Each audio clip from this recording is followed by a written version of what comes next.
And welcome back to another Supercoach Insider podcast. My name is Swiz, here talking round 8 with you, talking about my team very quickly because there's not a lot to talk about at the moment, but here to answer your questions as always. As always, check us out on all our social media platforms, in particular YouTube, Spotify. Get in contact with us via Twitter, Supercoach Insider 100 or Swiz26. I know Chris has put up his team. He is flying at the moment, so congratulations to my co-host. I think he's about 280th. I know he's put out his video on Monday, so continue to follow that and support that, guys. As always, we really do appreciate the support that you have on there from you guys. It's a little bit different tonight because I am actually at work. I'm on break, so that was just for the delay. I'm actually literally in a cupboard.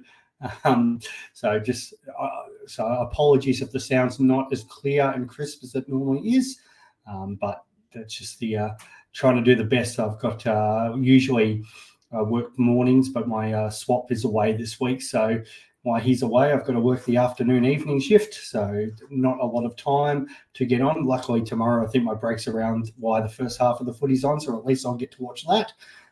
But nonetheless, still happy to answer your questions, so hopefully it's still coming through fine, and I'll jump in some of that, especially with you guys who have already DM'd me.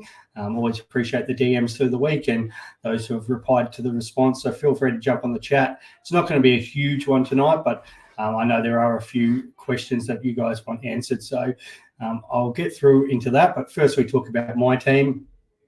It's actually looking a bit better than what I thought it might. Just a couple disastrous picks. Marshall was absolutely awful. Now it looks like he's injured and potentially missing this week. At least Sweet is the safer there. So after his massive 136 against, who was it, Freo last week? So in he comes. And I can easily loophole him. I've got Jackson there to bring on. So I'm going to, have him on the bench. Hopefully Livingston's not named. I wouldn't expect him to be, but that's how it's set up. It's just a question of who else I bring in with him. Merritt is the obvious one. We know Zach Merritt's draw opens up fantastic. I was talking at length with Chris. So just kind of the plans. Looking at Merritt this week, Petrarca coming up. Stewart's obviously going to get really cheap. I'd like to get Rowell in at some point if possible, but I've got two with Merritt coming in. There'll be two midfield spots. The only question marks was maybe Bailey Dell. I get a little worried about what Bevo could do for the rest of my team. He's already been mucking around my team this season. As we all know, a few people out there are in the same boat, but he's on fire. The Bulldogs still have a really good draw coming up as well. So that's, and then you can't discount Dawson. It looked really good again against North Melbourne. Looks to be back to his premium self. But just, there's been some question marks about their Crows. And then the other one is to do with Rogers. And I will just share this up now because I think it's definitely worth talking about. And it's one of the things that I'm definitely interested in. So Rogers, he's under 18s form was awesome, like a really good scorer. And if I have a look here at the daily fantasy boys, what they've put up. So you've got the NAB form there, and though we don't get Supercoach points, but if you just look at fantasy points in some of those games, he's got an 80, 84, 97, 96, 101. So you're looking at a guy who in under 18s was able to rack it up, a little bit more handball friendly than kicks, but at least it shows that he can win the contested ball. And in his AFL form, the fact that his heat map is forward, mid, and forward means if we are still keeping this guy, which we obviously probably will be coming into the buys, he should pick up forward status, which would be a really handy loophole option. The fact that I've actually burnt my my boost because of friggin' Marshall, I would have loved to bring in both Rogers and a premium. I already got Garcia last week, so it's, for me, I'm toying with the idea, depending on where Rogers is named and what their changes are, maybe even bypassing a premium. Like Zachy Merritt, as I said earlier, the draw is awesome. So West Coast this week, naturally. The Giants at home, North Melbourne at home, Richmond in the Dreamtime game, Suns, and then they play West Coast again.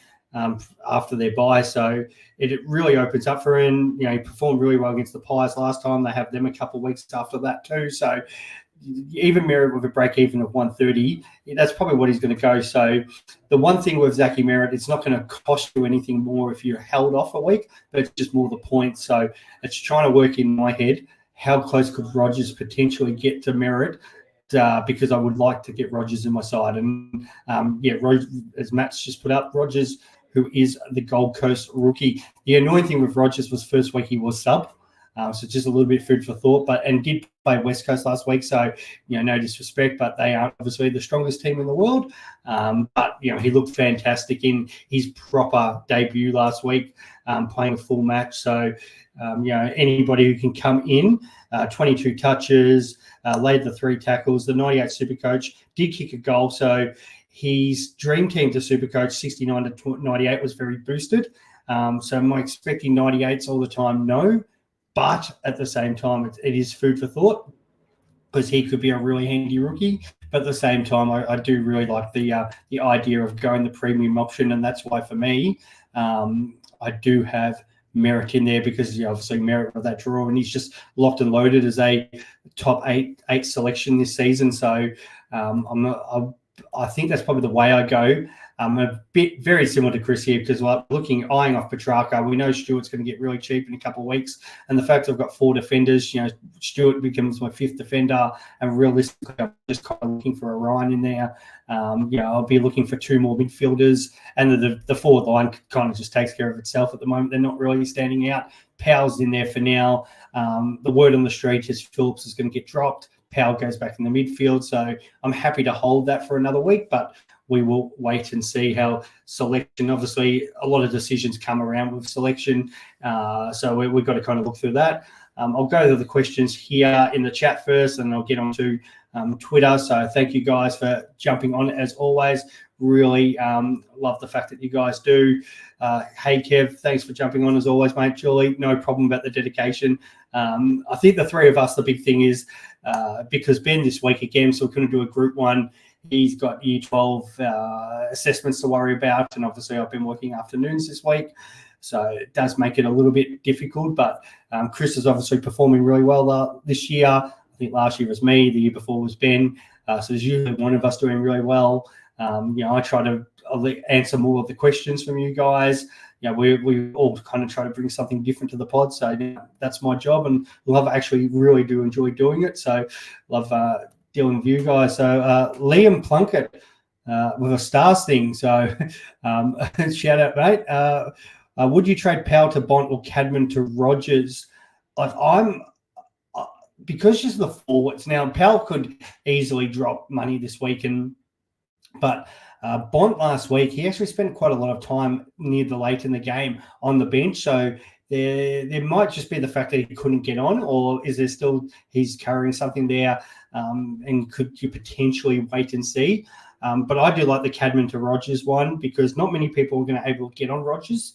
And I think he could be a very useful cash cow. Like he's going to make at least 100K again as a rookie, potentially more if he keeps performing. We know that the Suns do have a pretty good draw coming up as well. Obviously they played the Hawks last week, but they've still got a couple of very good games for them and for their rookie players. So I'm actually leaning towards the Cadman to Rogers one there, mate. In regards to Bont, where is he at the moment? Where's he actually? It's actually interesting now. I've got to get used to this whole new setup that they've got going here on Supercoach.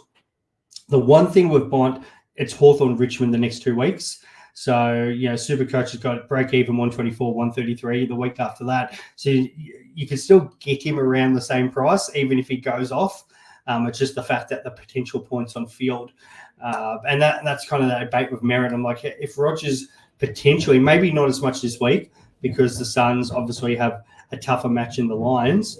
But the following week with the Suns, North Melbourne coming up as well. So potentially, could have a really good game the following week as well. Can Rogers at his price get within 30, 40 points of a premium. Well, this week he got with, he was matching premium, so it potentially could set up your team, and then you at least get another look at Powell, especially if Powell's playing midfield. I think you could potentially hold there. Hey, Burners. Hey, mate. Bit stuck on trades this week.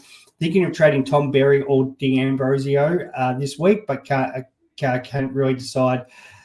Leaning towards keeping D'Ambrosio because of his scoring ability. Yeah, and that's a point. And Berry, it's his former club, but he has shown that against a couple of those better teams, he didn't score well early in the year. It obviously being a half forward, very reliant on how the game's playing out, how involved, weather conditions as well. If the conditions are slippery, I think that brings him in a little bit more because he can tackle. But if it's if it's kind of dry and the ball's been played through the other half forward flank, he could potentially put in a poor score. D'Ambrosio, if he comes back in, we know he can score well. The big thing, if you're holding D'Ambrosio, the following week you'd want to hold him because he's playing St Kilda and they're just leaking points to everyone who plays either wing or half back. So you potentially are probably looking at better there. The flip side, Berry does play North next week, but I don't know if it's going to be more suited to him, or I think it's more like your midfielders who are just going to dominate, and your big tall and somebody like a Ben King. I hear Sam. D'Ambrosio and Williams, Dawson and Sarong, or Cadman and Buku Kamas, Dawson and Bailey D. I really like the Dawson Sarong move. Sarong's playing Richmond this week.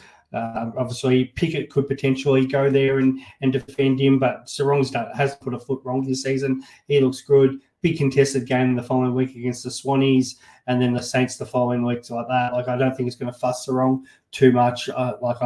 He's a potential captain option this week. So I really like him. And then Dawson at his price, I can see why everybody wants to jump on him. He's 2 games in a row. He's got his foot skills back. So, yeah, I've got no issue with that one either.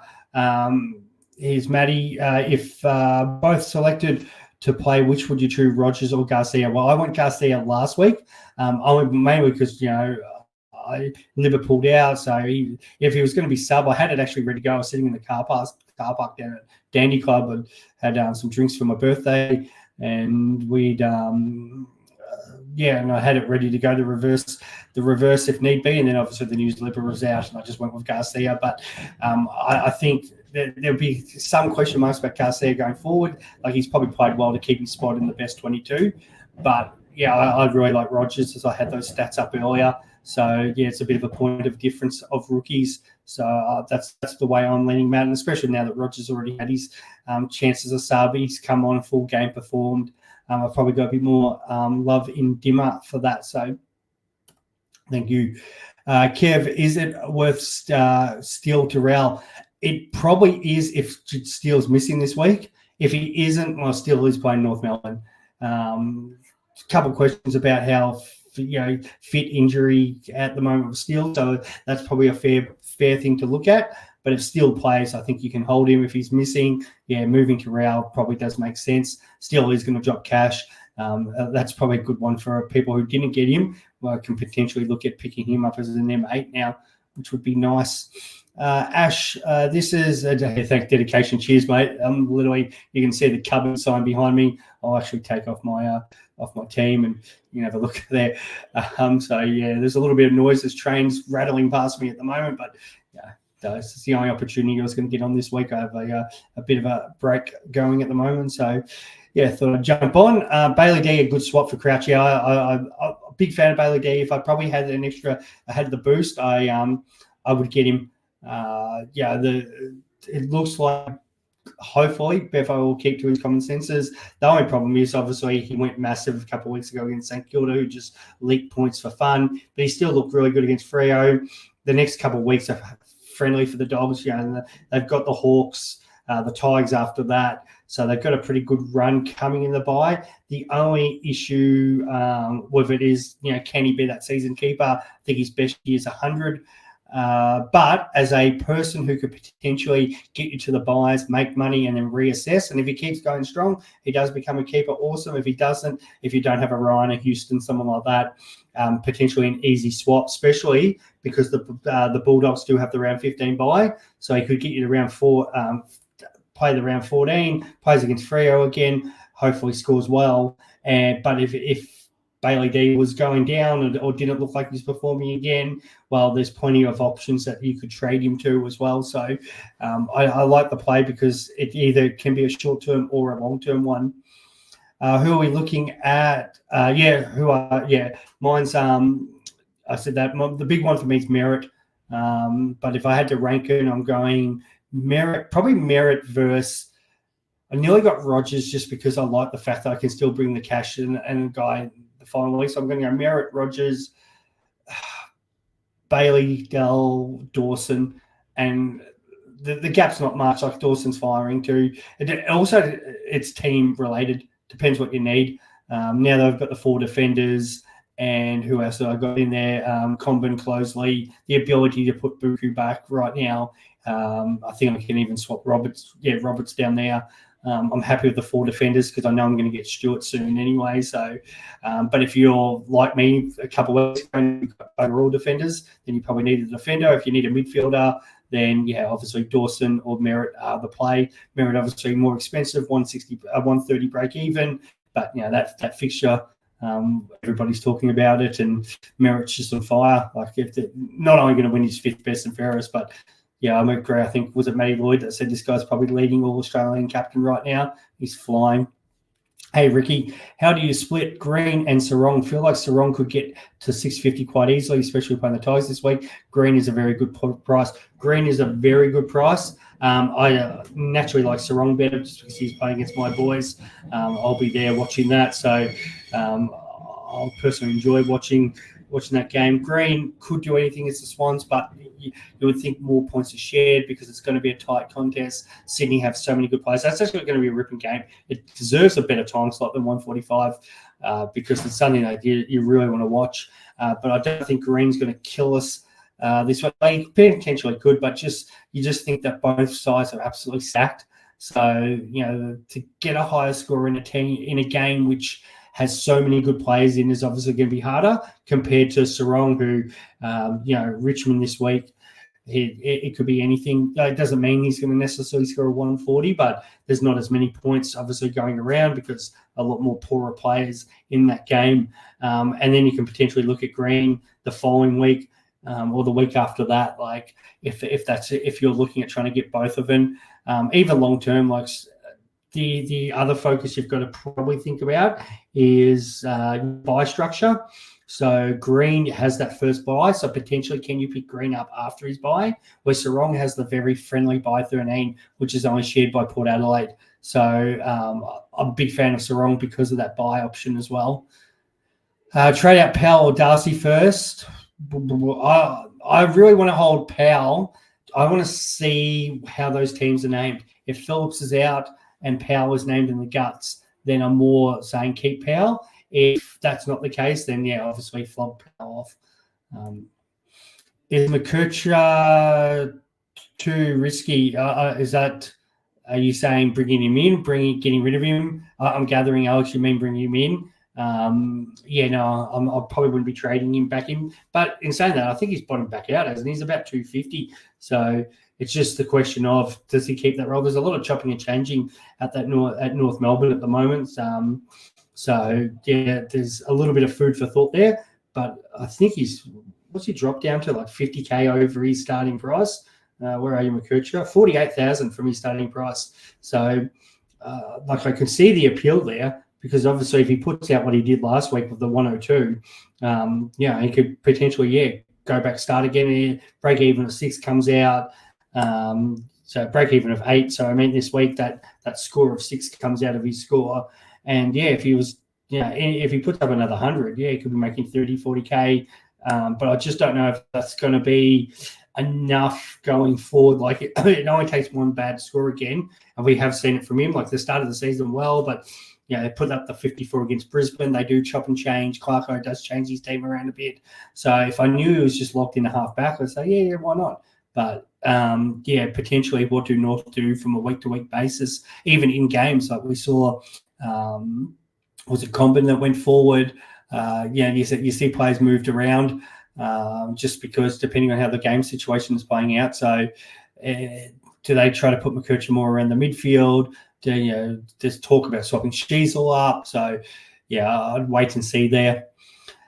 B, thoughts on Marshall D'Ambrosio? Pal, scrap Marshall. God, how disappointing. That has literally killed whatever heartbeat my season had going was in Marshall. And so very frustrating. But, Marshall D'Ambrosio and Powell to Sweet, Took, or Merritt, Flanders. Okay, so yes, and Sweet, Merritt, Flanders. Like that so much. I don't need to say any more about those sort of guys. G'day, Carl. Grundy, Ruck 2, slamming Sammy Naismith. That's awesome. R3. Only decision is Grundy versus Naismith out. Leaning Grundy because it would net Grundy. Grundy, he could still come out and score 120 again this week. And the decision for me at the time was Grundy out because I could move Jackson and I got in Nick Martin, which paid dividends that first week. Second week, probably Grundy would scoring like 40, 50 points that week. That was a bit frustrating. But then that last week again comes back a little bit. So I'm still ahead from that trade. The problem was then I replaced him with Marshall and it stuffed up. So, the fact that Sweet could potentially, even if Sweet's scoring 80s, it's 80 that you're getting on the field, which is better than most other rookie scorers. And you can actually turn him into a premium. And those premiums. So Petrarca, I think you can wait one more week. He's definitely going to come down on his break even comes down. And I'm just going to get that up. I did have it here. Apologies. Where it's just getting used to this new app and this new format. I shouldn't pay out on it too much because I do a bit of work with these boys now. But what do we got? Petrarca break even to 188. So he's going to drop probably 30K this week. So if you can hold 1 week to get track, to get track at under 560 would be awesome. So if you're looking at someone else, we talked about Bont, just want to confirm that it's not like an injury or anything. It was just more a fact of him being stuck on the bench. But if I probably had to choose, I'd go Bont, Green, and then hold and try to get Petrarca next week if you can. That's probably the best way around it. Fred, hey, Swiz, Marshall and Cherry, R1, R2 of Livingston on the bench. Who would you trade for Sweet? Marshall. No, that's an easy one. Easy, like it. I don't really like Cheese, one of the great names on YouTube. Hey, mate, I've got an interesting ruck line. Have Gorn, Grundy, and Meek. That's I have seen these sort of ruck lines before, so that is interesting. Meek provided good ruck coverage over the buys, but which one out of Meek, Grundy do I drop? It depends on what I think. The first thing is obviously you can loophole potential. Oh no, you actually don't have the loophole sweep of that situation. What is Meek? I guess it comes down to break evens, and what can you do with that player? So if I go to, let's have a look at Rucks here. What do we got with the ruck line? We've got what's Grundy 553, and he's break even. Let's see if my Wi-Fi wants to play ball with me. 76. So Grundy can at least go up 1 more week with you. So that's probably the obvious one without even looking at Meek. What's Meek sitting at here? Season stats. We've got Meek. Break even of 56. He could make money for you. That's Meek's 452. Grundy. I'm going to say probably Grundy because he's probably going to be able to turn into a better premium. Because obviously if you're bringing Sweet in, you're going to have all this cash. And then you can obviously upgrade your team elsewhere. So let's say Grundy this week, and then you can probably hold Meek 1 or 2 weeks and then move him on. Mav, hey, I'm going 6 in the Sweet play, 100%. Love it. If he goes big, I'll trade Marshall. Yep, to Merritt. If he drops a stinker, I'll keep him in R3 and then trade Marshall. Perfect. And that's how I had the loophole before. If I get my team up there again, where are we here? We want to share my screen. And if you have a look at my side, that's exactly how it's set up. So I've got Sweet on the bench with the emergency, Livingston sitting there. And then for me, I can either reverse and get Marshall back in. Not that I'm probably going to do that, but I do have the option then to move Jackson into Livingston space if Sweet absolutely does shit the bed. So people are going to get, obviously Sweet goes maybe 60, people are going to get a big advantage if you over the people who have an R2. The people who have gone English and can't get Sweet on field, if Sweet goes huge, it's obviously going to give those people an advantage who do have him on field. So, if you can sort of play both games and have the fact that you can loophole Sweet in and actually have him on field, it's the perfect scenario. So I really like that. Who we got? Who would you trade? Would you trade Comben? I don't think so. I don't think, unless obviously you have absolutely no one else that you need to trade, but I don't think so. He's obviously a defender forward, which is very handy for us. It's North Melbourne. If he does the ball, the problem was obviously being pushed forward, but he is playing St Kilda this week. We know Backman have been dining out against St Kilda, so I think you've got to hold for one more week and then just see what happens there.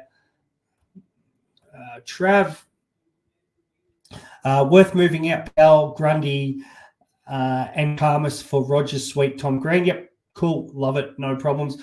If you could hold Powell, no issues with that. If you've got other ways, if you don't have another way of doing it, then go another way. Is Akers of Carlton going? Silly bird. This is a great thing because in draft, I had a couple extra midfielders in a deep draft sitting on my bench. And I had to decide between did I want to play Akers first. I forget which premium it was because I was just stacked in the midfield. So, of course, I benched Akers and he absolutely dominated last week. Did get helped by boosting those 2 goals late in the game, but he's had a fantastic year. So definitely under the radar. It's always hard to pick those guys for Supercoach. I really love a wing spot and get rid of a couple of the midfielders. So instead of having M8 and 7, we could just have tops M6 and then bench and then have 2 wing spots and potentially Akers at times has played wing. So he might fit on that, but I think that would be a great add to Supercoach to actually pick some of these other guys. Hey, Calvin, do you hold Young or would you trade? Not against Richmond, I'm probably holding. You're going to have another look this next week. Mike, thank you so much, mate. $20. Wow. Really do appreciate it. Love the Michelangelo photo as well. So let's spend a bit of time with this one. Ace was, how long can Gawn keep this scoring up? Yeah, mate, he looks awesome. He looks like a man who's just possessed. I did say it for those people, and there was quite a lot. I think 2,000 or so of you guys tuned in when Joe and I caught up after the Casey game. I said Gawn looked like he just had that glimmer in his eye. At halftime, he got subbed out and he was running laps and he looked super fit. And I was like, the Gawn is in for a massive season this year. So I feel like he can just keep it going. And, we always know he probably picks up an injury here or there, but hopefully for the big fella it doesn't. But he's determined to lead these Ds to success this season. So, I think he just keeps going. But I love that point. I have Gawn, English, and Naismith. So this is where this whole Sweet issue comes in. Have considered some crazy moves, but looking at Sweet at R3, which leaves you enough for Parrish.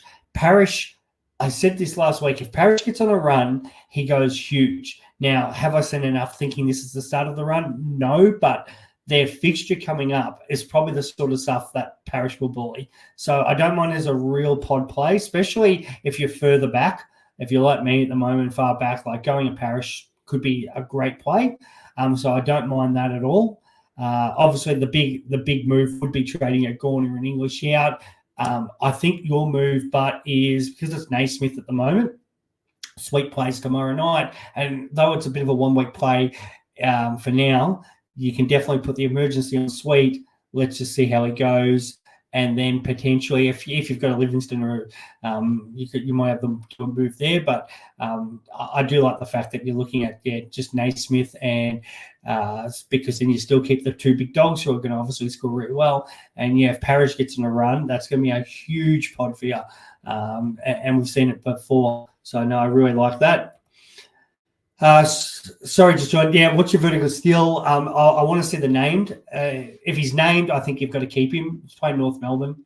Like, he could completely tear them a new one. The only flip side to that, and I must put that in asterisks, put it in brackets, exclamation mark, if St Kilda dominate North, which is very likely, but if they dominate North Melbourne, Steele or Marshall, if one of them do play or both of them play, one of them could get subbed early. So that could be a world of hurt for owners because if they get subbed and they're only on a 70 at 3/4 time, it's going to absolutely kill. So if you want to take that risk out, maybe it is best to trade. You hope the teams are named and Jack Steele isn't named. That is probably the best case scenario for anybody who owns Jack Steele, because it's just like, okay, there's obviously some injury up here.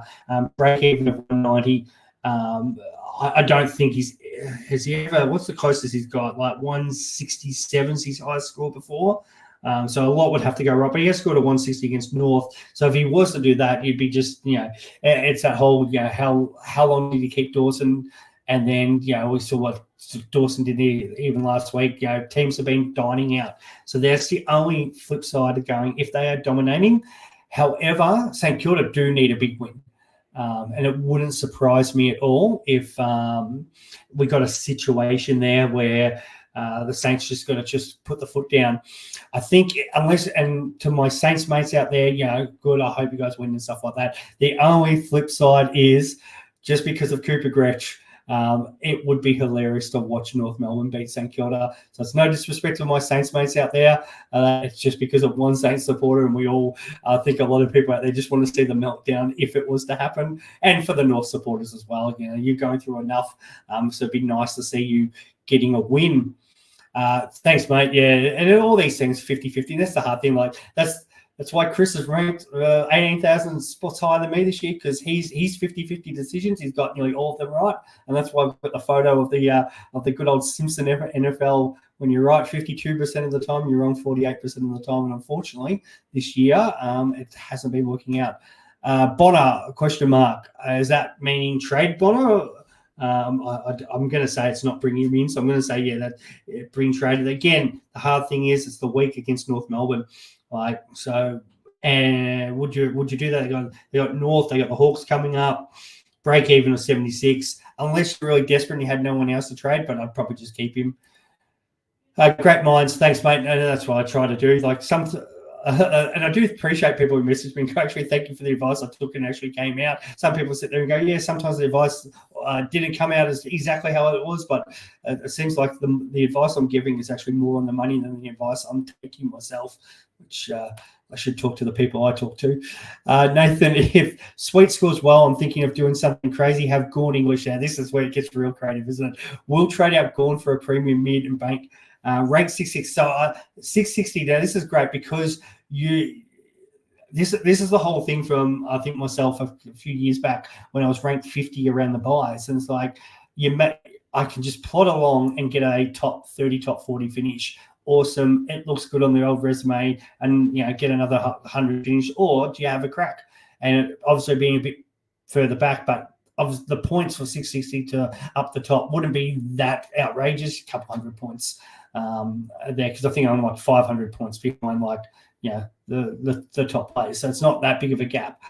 So if it doesn't work out for you, big deal. What do? You go back to 2,000, 5,000, and you're just another player this year, Nathan. No biggie. But if that play turns up and you end up finding yourself in the top 10, top 20, game on, yeah, why not? And that's where the craziness, I really like that. And it probably might be something I'll have to look at doing a little bit myself second half. Might get my old Supercoach Godfather cape on and follow his lead and just do some real crazy stuff. But it's I don't mind it, and at least now the fact if Sweet scores well, you get to at least see that for a week and get more validation on the fact that he is going to score well as a R1 in that Port Adelaide team. If he doesn't, well, then you obviously just come back in Gawn and English. But the fact that you're turning them into another premium, yeah, it can definitely work. Hey, Craig, thanks, mate. Thoughts on trading D'Ambrosio, Powell, Grundy, and getting Rogers Sweet merit? 100%. That's, if I had 3 trades, that's exactly what I'd be doing too. Is Jezza a solid shout? My only issue with Geelong is they are the number 1 team for resting players. But as a forward, I'm probably not as big on, oh, God, we've got to get these forward lines set up right now. But, he's... He looks good. I think his break even still 101, so it's not like it's a big rush. And they are playing the D's this week, so it's not the easiest matchup for him. He's up against May, Lever, it's a tough matchup. Even though, they got Port the following week. The Jeremy Cameron game, like round 14 buys, it's not awful, but he could be one great one on the run home. The hard thing again, if he gets rested or stuff like that, they do get the Tigers in round 12 down there. After the bye, they've got games against Hawthorn, Bulldogs. They get North again. They get Adelaide, West Coast all at home. So as long as they're not resting Jezzo and they're resting other players, he could be a really good one on the run home. And it's one that most years I either have a Hawkins or Jezzo on the run home because Geelong always seem to dominate down the run. And I'd just like to get him a little bit cheaper. So I say no this week. Have a look at him against the D's. He's not going to really burn you. And then hopefully he does put in a stinker in the next couple of weeks and we pick him up cheaper. Surely McAuliffe gets a gig. Yeah, mate, I hope so too. But if Richmond bring other players back, maybe not. But the thing is, Hopper's injury. Surely it's McAuliffe gets the opportunity now. No problem. Review. We got here. Brian, the Dons have a great run. They're 100%. I grabbed Merritt. He is expensive, but might be out of reach in a few weeks. Caldwell, he's playing really well. I just sort of was worried a little bit about the mix with, how much time's Parrish. They've got a lot of options. Perkins obviously found himself out of the side. You've got Setterfield out injured at the moment. So the Bombers do have a lot of options there that they can run through. But Caldwell, like the other one who's not getting any love, is Andrew McGrath. And you potentially could, as a real left field option, Andy McGrath with a break even of 54. You could get 100. You could get on him with their fixture, the way he's dominating. Like apart from the 69, he's lowest score. So that's 95. So McGrath's having a career year. Caldwell's having a career year. Really good option as a forward if he keeps playing his role. He had the slow start, but the last few weeks have been awesome. Break even of 55, so it'd probably be now or never on that. But I really like Merritt. I really like any of these Bombers players. Just have a look at your buy situation so you don't have too many from that round 14 buy. But outside of that, you'd want Essendon players in your team. Thanks, Carl. Appreciate that. And I'll answer a couple off the Twitter before I've got to get back and out to work there. Roma, Draper, and Powell for Bont Green sweep. If you can throw all them in 1 week, mate, 100% do that. All right, some for the people who've got me on Twitter. Corey, who is the best premium under Dawson's price, as I'm 2K short of him? That's really frustrating. Any position is getting Bailey Dell as my defence, but having of him any position as getting Bailey Dell for my defence, but have sweet R2. I like a couple of suggestions we've had in the chat. Your Caldwells, your Parishes, these Essendon players definitely need to be considered for sure. Or if you can hold off a week, Corey, maybe something else will present itself. Maybe you'll able to get the money then for Petrarca. There's some good value coming on. So you can definitely look at that. If you really are desperate for somebody this week and you can't get anybody, you can't get Dawson. Where's Dawson on here on my little sheet? Where are you, buddy? Yeah, actually, Goulden's another one who's just kind of got cheaper than his starting price. Led that, but under Dawson, God, there's not a huge amount that I want to jump at this week. Who is there? Sinclair, not really. LDU, potentially, now that there's a lot of talk about his contract. So that's usually a good thing. But outside of that, if you don't want one of those Bombers players, mate, I'd probably just try to hold on a week. That would be maybe your best bet. Freo Tragic, should we be looking at Fife as non-owners? He's nearly 50% owned and the only forward under 450 with 70%. The problem is it's a bit like Yo. Like you're trading him in, but you had the same concerns pre-season. Is he going to get subbed out? Is he going to get injured? But he's looking so good. I'm so glad I held him. It's just a shame I don't have Harley Reid. But I'd probably do prefer him over the other options. If you are looking for a forward, especially because you're a Freo supporter, you'd probably enjoy owning him a lot more. But if there's other guys you kind of jump on, and the ones in our group chat about the whole Essendon situation, I'd definitely be kind of considering that. And Travis obviously replied that, so I do appreciate that on the group chat there. I had a footy question from, I think it was Matt. Who's a good one? Who's the first coach that you think is going to get sacked this season? And that's a great one. I don't want to just keep putting Bevo in the gun because the Bulldogs supporters continue to come after me. But if I feel like if it's one of those, like Adelaide, there was big expectations on them. You got Fremantle, you got the Bulldogs. So whichever one of them probably finishes the lowest, their coach probably will be in trouble.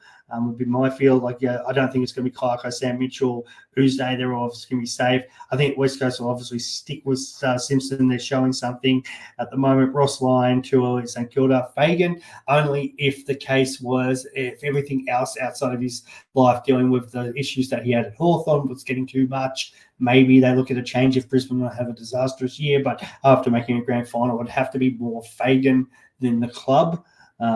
So it's a good question, and I think it's I've got Bevo just because the expectation I think for the Dogs more than anyone, and just because a little bit of the rift between them and the board. But if the Bulldogs string wins together, it's probably going to be the last thing that's probably going to happen. But and potentially this year we might not even see a coach change. So definitely great question. I like the footy questions on top of the Supercoach. So thoughts of Bailey D. I've said that I like it even with Libba back, but it's just his averages are very different to when Richards is pushed back into that back line. But they do clearly, if he's going to kick the ball that much, and the fixture coming up, I still think I see it being more of a short term than a long term play, but it could potentially work out as a long term. I feel like this is the situation a little bit with Jackson, and just the fact that the Dogs, they're still going to potentially get other injuries in there. Does Treloar or Bont get a rest at some point? They are playing Hawthorn and Richmond next couple of weeks. So does Bailey D, no problems the next couple of games, but then what happens after that? I'm thinking it's more the problem. Baker is definitely getting moved around. It's just what happens. And the hard thing with Bakes is, as much as we're trying to offer him the world and want him to be captain, definitely coming hard the Western Australian clubs. I personally, as a Richmond supporter, don't mind seeing it happen and move on. Not everybody agrees with that, but I think if potentially the long term there, if we can get a high enough pick in, West Coast supporters obviously don't want to offer too high. I think Fremantle are probably more likely in that space, but I feel like he wants to go to West Coast more than Freo. So if he's playing pure midfield, it makes it a lot easier. But there are times he's such a good role player; he can fill every role.